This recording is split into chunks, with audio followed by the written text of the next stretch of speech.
Bismillahirrahmanirrahim. Assalamualaikum warahmatullahi wabarakatuh.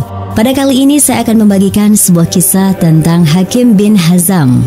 Ada 4 orang di Mekah yang amat menjauhi kemusyrikan dan amat cinta kepada Islam. Salah satunya adalah Hakim bin Hizam. Muhammad Rasulullah. Apakah Anda pernah mendengar kisah seorang sahabat Nabi ini? Sejarah telah mencatat bahwa dialah bayi satu-satunya yang terlahir di dalam Ka'bah.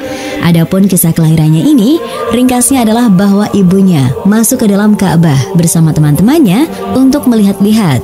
Dan pada hari itu, Ka'bah dibuka sehubungan dengan sebuah acara atau kegiatan. Pada saat itu, ibunya sedang mengandungnya. Lalu, tiba-tiba ia ingin segera melahirkan. Dan saat itu, ia sedang berada di dalam Ka'bah dan tidak mampu untuk pergi dari sana. Kemudian dibawakanlah untuknya sebuah potongan kulit, sehingga ia melahirkan anaknya di dalam Ka'bah. Dan anak yang dilahirkan itu adalah Hakim bin Hizam bin Khuwailid, dan dia adalah keponakan Ummul Mukminin Sayyidah Khadijah radhiyallahu anha. Hakim bin Hizam tumbuh dalam sebuah keluarga yang terhormat, memiliki kedudukan dan banyak harta. Di samping itu, ia dikenal sebagai orang yang cerdas, mulia, dan terhormat. Itulah yang membuat kaumnya menjadikan dirinya sebagai pemimpin mereka dan memulangkan segala permasalahan mereka kepadanya, khususnya dalam hal rifadah. Hakim seringkali mengeluarkan harta dari koceknya sendiri untuk memberikan bekal bagi para haji yang datang ke rumah Allah dan kehabisan bekal pada masa jahiliyah. Hakim adalah seorang sahabat akrab Rasulullah SAW sebelum beliau diutus sebagai seorang nabi. Meskipun ia lebih tua 5 tahun dari Rasulullah, akan tetapi ia senang bergaul dan bermain dengan Nabi SAW. Dan Rasul pun juga membalas kecintaan dan persahabatan Hakim dengan hal yang setimpal. Lalu tibalah hubungan kerabat sehingga semakin mempererat hubungan keduanya. Hal itu terjadi saat Rasulullah menikahi bibinya yang bernama Khadijah binti Khuwailid radhiyallahu anha. Mungkin Anda akan kaget setelah penjelasan yang telah kami paparkan tentang hubungan Hakim dengan Rasulullah SAW. Jika Anda mengetahui bahwa Hakim tidak masuk Islam kecuali setelah Fathu penaklukan Mekah. Setelah lebih dari 20 tahun Rasulullah SAW diutus sebagai seorang nabi, yang mungkin diduga oleh kebanyakan orang dari seorang pria seperti Hakim bin Hizam yang telah diberikan Allah akal yang cerdas, diberikan hubungan kekerabatan yang dekat kepada Nabi SAW. Semestinya ia menjadi orang yang pertama kali beriman kepadanya, membenarkan dakwahnya, dan menerima petunjuknya. Akan tetapi, inilah kehendak Allah. Apa saja yang Allah inginkan, maka pasti akan terjadi. Sebagaimana kita terheran dengan terlambatnya Hakim bin Hizam, maka ia pun merasakan keheranan yang sama akan hal itu. Ia hampir saja masuk Islam dan merasakan manisnya iman, sehingga ia terus menyesali setiap saat dari umur yang ia habiskan sebagai orang musyrik yang menyekutukan Allah dan mendustakan agamanya. Suatu saat anaknya mendapati Hakim setelah masuk Islam sedang menangis. Anaknya bertanya, "Apa yang membuatmu menangis, duhai ayah?" Ia menjawab, "Semua hal yang begitu banyak yang telah membuatku menangis, wahai anakku. Yang pertama adalah aku begitu terlambat masuk ke dalam Islam yang membuatku selalu ketinggalan dalam melakukan kebaikan yang banyak. Sehingga jika aku berinfak dengan emas sepenuh bumi, maka aku pun tidak mampu untuk menyusul mereka. Kemudian Allah SWT menyelamatkan aku pada perang Badar dan Uhud. Pada hari itu aku berkata pada diri sendiri, aku tidak akan menolong seorang pun setelah itu untuk menghadapi Rasulullah SAW, dan aku tidak akan keluar dari Mekah. Namun aku terus ditarik untuk membela bangsa Quraisy.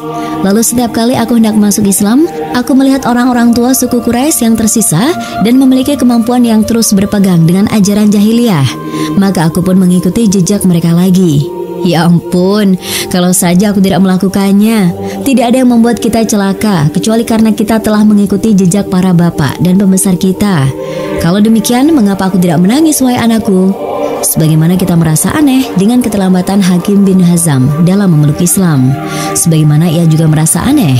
Akan tetapi, Rasulullah merasa kagum dengan pria yang memiliki akal dan pemahaman seperti Hakim bin Hizam, yang bagaimana Islam samar baginya, akan tetapi ia masih berharap agar dirinya dan orang-orang yang bersamanya untuk segera masuk ke dalam agama Allah. Pada malam sebelum terjadinya Fathu Mekah, Rasulullah SAW bersabda kepada para sahabatnya, "Di Mekah ada 4 orang yang amat tidak menyukai kemusyrikan dan amat menginginkan Islam." Ada yang bertanya, "Siapa saja mereka ya Rasulullah?" Beliau menjawab, Atab bin Usaid, Jubair bin Mut'im, Hakim bin Hazam, dan Suhail bin Amr. Dan termasuk anugerah Allah bahwa mereka semua akhirnya masuk ke dalam Islam. Begitu Rasulullah SAW masuk ke kota Makkah untuk menaklukkannya, beliau tidak mau memasukinya kecuali bila Hakim bin Hazam dimuliakan. Kemudian beliau menyuruh orang untuk menyerukan, "Siapa yang bersaksi bahwa tiada Tuhan selain Allah, yang tiada sekutu baginya, dan bahwa Muhammad adalah hambanya dan Rasulnya, maka dia akan aman. Siapa yang mau duduk di hadapan Ka'bah dan meletakkan senjatanya, maka ia akan aman. Siapa yang menutup pintu rumahnya, maka ia akan merasa aman. Siapa yang mau masuk ke dalam rumah Abu Sufyan, maka ia akan aman." Rumah Hakim bin Hazam berada di dataran rendah Mekah, sementara rumah Abu Sufyan berada di dataran tinggi. Akhirnya Hakim bin Hazam memeluk Islam yang memenuhi seluruh relung hatinya. Ia beriman dengan seluruh butir darahnya dan segenap hatinya. Dan ia berjanji pada dirinya untuk menebus setiap kekeliruan yang ia lakukan pada masa jahiliyah, atau mengganti setiap harta yang ia telah infakkan untuk memusuhi Rasulullah dengan yang lebih besar lagi. Dan ia pun memenuhi janjinya ini. Salah satunya adalah ia memberikan Darun Nadwah, yaitu sebuah rumah yang amat bersejarah. Dalam rumah tersebut, biasanya bangsa Quraisy melakukan pembicaraan mereka pada masa jahiliyah. Dalam rumah tersebut, para pembesar Quraisy berkumpul untuk membuat konspirasi terhadap diri Rasulullah SAW. Hakim bin Hazam berniat untuk melepas rumah tersebut. Sepertinya ia ingin membuat tirai sehingga ia dapat melupakan masa lalunya yang begitu suram. Lalu ia menjualnya dengan harga 100.000 dirham. Maka seorang pemuda dari suku Quraisy berkata kepadanya, "Engkau telah menjual rumah kemuliaan bangsa Quraisy, wahai paman." Hakim lalu berkata kepadanya, "Engkau keliru, Ananda. Semua kemuliaan telah sirna dan tidak ada yang tersisa selain takwa. Aku tidak menjualnya kecuali untuk membeli sebuah rumah di surga. Aku mempersaksikan kepada kalian bahwa aku akan menginfakkan uang penjualan rumah ini di jalan Allah SWT." Setelah masuk Islam, Hakim bin Hazam melakukan haji. Ia menggiring 100 unta yang akan memberinya pahala yang banyak. Kemudian ia menyembelih semua unta tersebut untuk mendekatkan diri kepada Allah. Pada haji selanjutnya, ia berdiri di padang Arafah. Ia disertai oleh 100 orang budaknya. Pada setiap leher budak tadi terdapat gantungan dari perak. Yang terukir di sana tulisan, "Ini adalah budak-budak yang dimerdekakan karena Allah dari Hakim bin Hazam." Kemudian ia membebaskan mereka semuanya. Pada haji yang ketiga kalinya, ia menggiring 1000 domba.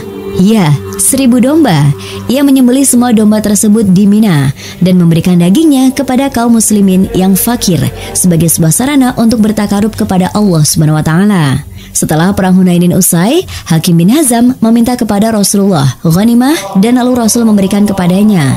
Ia meminta kepada beliau lagi dan diberikan, sehingga ia menerima 100 unta. Pada saat itu ia baru saja masuk Islam.